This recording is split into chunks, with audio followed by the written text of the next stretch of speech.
মঙ্গলবার মহাকরণের 2 নং কনফারেন্স হলে রাজ্যের মুখ্যমন্ত্রী সাংবাদিক সম্মেলনে প্রশাসনের বেশ কিছু সিদ্ধান্ত গ্রহণের কথা জানিয়েছেন।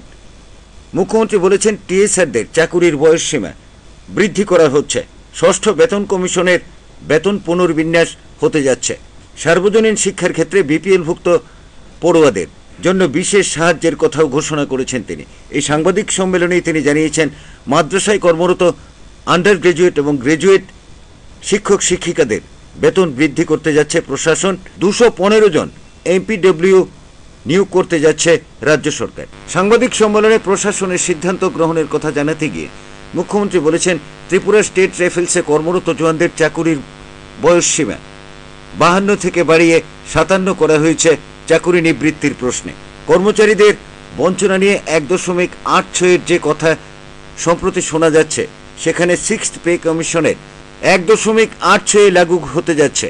তবে এই ক্ষেত্রে তিনি বলেছেন, কিছুদিন ধৈর্য ধরতে হচ্ছে, কারণ ডিসেম্বরের মধ্যেই এই ঘোষণা হতে যাচ্ছে।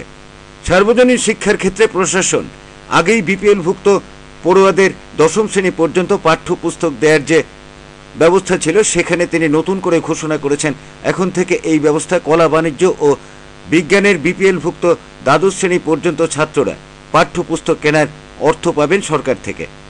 মাদ্রাসা স্কুলের শিক্ষক শিক্ষিকাদের মধ্যে আন্ডার গ্রাজুয়েট এবং গ্রাজুয়েটদেরও বেতন ভাতা বৃদ্ধির ঘোষণা দিয়েছেন রাজ্যের মুখ্যমন্ত্রী এই সাংবাদিক সম্মেলনে। তিনি আরও বলেছেন, এমপিডব্লিউদের প্রশিক্ষণ দিয়ে 215 জনকে নিয়োগের সিদ্ধান্ত নিয়েছে রাজ্য সরকার।